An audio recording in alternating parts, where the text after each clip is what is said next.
have some of this! Sorry, friend. Out of the way! It's over! Here? I don't want to die here either. Hey, ladies and gentlemen, my name is Mangs, and it's time to feature the last, but certainly not least requested Echoes character. This popular mage is much loved in the community, and I am quite excited to spotlight him. So kick back, relax, make yourselves comfortable, as we round up this Echoes marathon with everyone's favorite young mage, Boey! Yeah, I know it's Boey, but I just love saying Boey. Boey. Cut it out! What are we, kids? Boey is a 16-year-old guy from the island of Novus. He is the son of a fisherman and hails from a very poor family. He was sent at a young age to study at Nomus Monastery to hone his magical skills, and became fast friends with Celica, May, and Jenny. In particular, he formed a very strong bond with May, whom he sort of treated as a big sister, and like most siblings, they would argue and bicker a lot. Boey would spend his teenage years at the monastery training under Noma, but when Celica decided to leave for the Temple of Mila to investigate the mystery of the failing crops, Boey joined her on her journey to protect her with his magic. In a situation that is very similar to that of Claire, Boey actually has two contradicting official artworks from Gaiden. One where he is depicted with red hair and light blue robes, and another where he is depicted with green hair and dark blue robes. This most likely stems from the Gaiden development team hiring multiple artists who probably didn't communicate all that well with each other, though in the game itself, Boey's sprite is definitely depicted with red hair, so we can assume that this is the most accurate representation. In both presentations, he is depicted as a young boy wearing pretty basic mage attire, and his borderline comical Gaiden artwork has generated quite a bit of attention in the later years and has been the source of much ridicule and memery. In Echoes, Boey has received a steep makeover. His color scheme is much darker, and he now wears a muted green vest with matching boots as well as a reddish-brown cape. His hair is now short, spiked and white in color. He still wears the circlet like in his original artwork, though a much slimmer variant. He reflects a lot more confidence in the Echoes artwork, which is quite peculiar considering Boey is easily one of the most cowardly characters in Celica's crew. Boey has a very simple yet pragmatic outlook on life. He doesn't overthink his problems and likes to take things one step at a time, dealing with issues as they arrive. He can come across as a bit stoic, which clashes with May's bubbly and overly energetic attitude, causing the two to fight and bicker a lot. In reality, however, Boey is quite insecure of himself and is very concerned with how others view him. His cowardice is also very evident whenever Celica's group encounters terrors, as they frighten him to death, something May openly teases him a lot for. Boey attempts to cover up these insecurities by speaking in a very formal manner, trying to improve his self-image by appearing more confident than he actually is. He's also shown to be quite moody and can easily snap at others when annoyed. Still, despite his self-doubt, he is a very caring individual who would go to great lengths to protect those he cares for. In fact, it is shown that he and May harbor a lot of feelings for each other, despite their constant infighting. In the Japanese version of Echoes, Boey's speech pattern is considered very formal and polite, yet in Gaiden his speech pattern is extremely informal, which is in steep contrast to one another. In Echoes, Celica states that Boey reminds her a lot of her presumably deceased brother. Boey has two brothers of his own, though they are never seen in the game. Boey loves oranges and is the only character in Echoes who reacts positively when given one.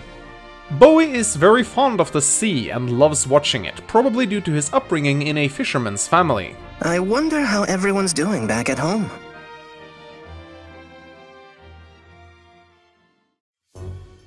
In Gaiden, Boey is one of the two mages joining Celica's party from the start. Compared to May, the other mage, who's an absolute glass cannon, Boey is a magical tank, having a defense scroll tied with Saber, which is among the highest in the game, though his base defense starts out at 4, so he doesn't start out super tanky, though he is certainly the most durable one of the 4 starting spellcasters. Unlike May, he does not have the luxury of starting out with a thunder spell, but he does obtain it after 2 levels, so it's not the end of the world for him. Easily one of his weakest aspects is the fact that he doesn't get access to the Excalibur spell until level 18, which severely hinders his early to mid-game usefulness, as Excalibur is easily the best offensive-oriented spell in Gaiden, with its high might, accuracy and crit chance. He does learn Sagittae, called Arrow in Gaiden at level 12, which certainly helps his offense out with its tree range, but it's nowhere near as good as Excalibur in terms of pure offense. Boey also really struggles with speed. While his speed growth is similar to that of Mei, his base speed is far worse, and in Gaiden, bases matter a lot more since growth rates are so very low in this game on average. If you want Boey to do any meaningful doubling in Celica's path, it is highly recommended that you give him a few points of speed from the fountain in Noma's monastery, as this will greatly help out his ability to deal damage. Out of Celica's starting crew, Boey is considered to be one of the worst units. While he is supposed to be the durable one of the bunch, you get Saber extremely quickly, as well as Valbar, who both step in as the role of the physical walls of the party, leaving Boey in a bit of an awkward position where he just ends up being a less offensive-oriented version of Mei. Still, magic is always useful in Gaiden, and there's never a reason to bench units, so it's not like you lose anything by fielding him. In Echoes, Boey has sadly not gotten many substantial upgrades to his toolkit. His growth rates are slightly higher on average, but even in Echoes he is still one of the slower magic users with his 30% speed growth. This severely hampers his usefulness as enemy stats scale much more in Echoes compared to Gaiden, particularly on hard mode, and you will quickly find that Boey will start to get doubled by even average enemies if he's not extremely lucky with his level ups. Again, giving any speed boosters to Boey in the form of fountains and Pegasus cheese is a very good idea if you want him to remain consistent. He also still struggles with a very late Excalibur at level 18, which means that unless you like to grind like crazy, you most likely won't have it until the mid to late game.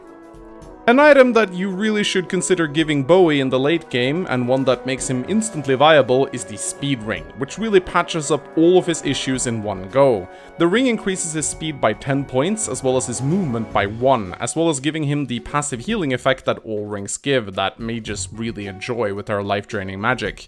This ring will most likely make your Boey go from being doubled to doubling, and the extra mobility is really nice since he lacks a mount.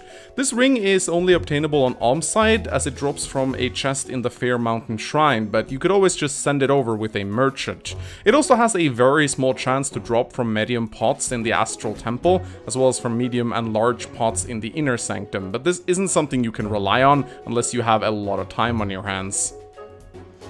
Before we finish up, let's take a brief look at Boey's reclassing options via the Villager's Fork. Since Celica's starting group consists purely of spellcasters, and there's not a single cavalier available in her route, aside from a pre-promoted paladin that joins in the late game, you could consider giving Boey a horse, as his high base attack and defense will allow him to assist Saber on the front lines. However, as most of the early game boat maps consists of choke points and pirates swarming at you, Boey will probably have much more usefulness as a mage, at least at the start of Act 1, where he can snipe some easy kills thanks to their lower resistance.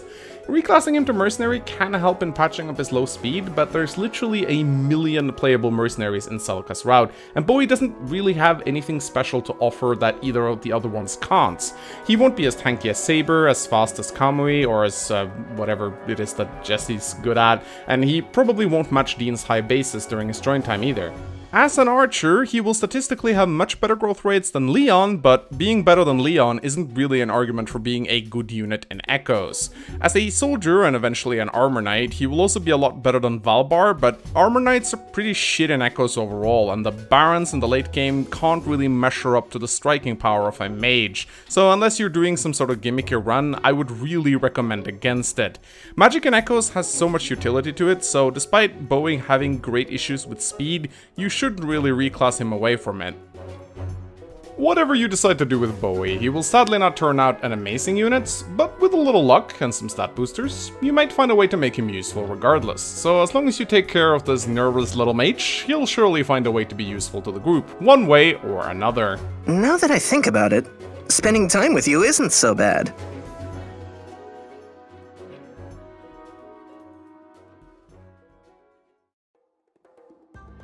Thank you for watching this Fire Emblem character spotlight. If you enjoyed it, please leave a like and a comment, it really helps out the channel a lot. I would like to give a very special thanks to my very patient and amazing Patreon supporters. I know a lot of you guys have been waiting a very long time for your spotlights now, and you've been extremely polite about it. This is the last Echo spotlight I'll be doing for a while, except for one very special one, which will come out sometime in the future. But aside from that, every single spotlight from this point on will be from my Patreon schedule, until I've finished every single one of them, at which point I will allow you guys to make more requests. In fact, since it's been requested, I've decided to make the Patreon schedule public, so you guys can can see what spotlights are coming in the future, and you can visit the schedule by clicking the link in the video description. The next character spotlight will also feature some brand new segments based on some of the criticism and feedback I've gathered from my audience, so I hope you will all enjoy it. Remember that by becoming a silver tier patron yourselves, you can request your very own spotlight as well as a drawing, so take advantage of that opportunity when it arrives. The beautiful design and layout of my spotlights comes from my talented designer Mina Tangerina, and my two script editors Sonagi and Helio-san helped me with the fine-tuning of the script of the spotlight. As always, I hope you guys enjoyed this video, thank you for watching, and I'll see you guys next time. Goodbye.